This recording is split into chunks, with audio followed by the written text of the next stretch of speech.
तनी बढ़िया से भाव से गाता है। आइए जी सर जी सर। एक सैड सॉन्ग, उसके बाद में फिर तो गा दे लगा हमारे भाई। अच्छा एक लाइन गा दे तनी मैं के दीदी के सुनाइए। एक लाइन कि आज हो पहिला मिलनवा मिलल सजनी के सजना हमारी अंग अंग गुलाब नियन खिलाल बदनवा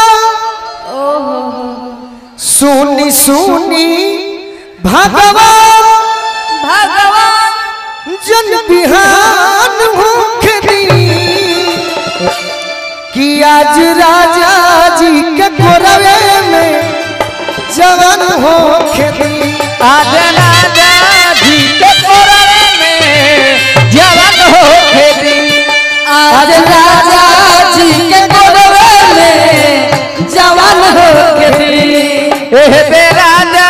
जी के कोरवे में जवान होके मेजर मेजर रही अब बॉर्डर पर के सैया बाड़े बोल दे नहीं देखिए है ले ली बॉर्डर पर के सैया मिलले हम भूल है आहे बॉर्डर पर के सैया मिलले हम भूल है बॉर्डर पर के सैया मिलले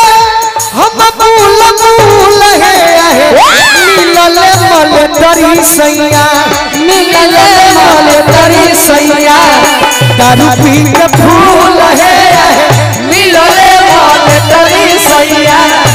दारू पी के फूल है मिलले मल तरी सैया। रूसी जानी हो लगे वरद पेटी से वरद पेटी कोते हो वरद पेटी कोते पिया के डरे सब खी लगी हो से लगी हो होते हो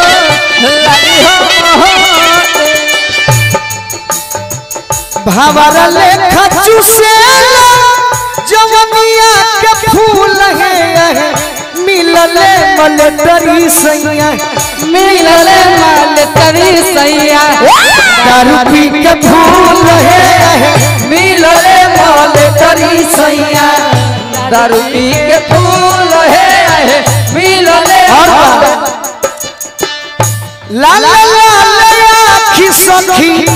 बोली बड़ी टाइट लाल लाल बोली बड़ी टाइट से जवाल फाइट में करावे लेफ्ट राइट करारे रे फलाइट हो करारे रे बाकी बाकी का कतनो पी के आवेले झगड़ा करेले बाकी बहुत शिकारी जी हो बोलुए जगमा कबूल है मिलले मल तरी रजऊ मिलले मल तरी रजऊ दारू पी के फूल है ताशा बजा देंगे। का बजा दी ताशा ताशा तो मिलले तनी देखी तार सेटिंग कतरे बजाओ तो ताशा आज मिलले मल तरी सैया आ दारू पी के फूल ठीक रहे बाकी और अस्थाई से कि मिलले मल तरी सैया तो दारू पी के फूल है मिलले मल तरी सैया दारू पी के फूल है मिलले बॉर्डर पर के सैया मिलले बॉर्डर पर के सैया मिलले हम फूल है मिलले मल तरी सैया दारू पी के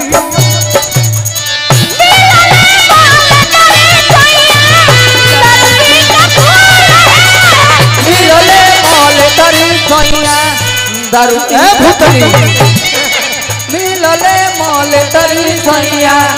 दारू पी के फूल है खेसारी लाल मोल तरी सोइया दारू पी के भूल है मिलले मोल तरी सोइया दारू पी के भूल है मिलले मोल तरी सोइया दारू पी के भूल है मिलले मोल तरी दारू पी के भूल है मिलले मोल तरी सोइया दारू पी के भूल है मिलले मोल तरी सोइया दारू पी के भूल है मिलले मोल तरी सोइया। छठ घाट पर भूत बोले एगो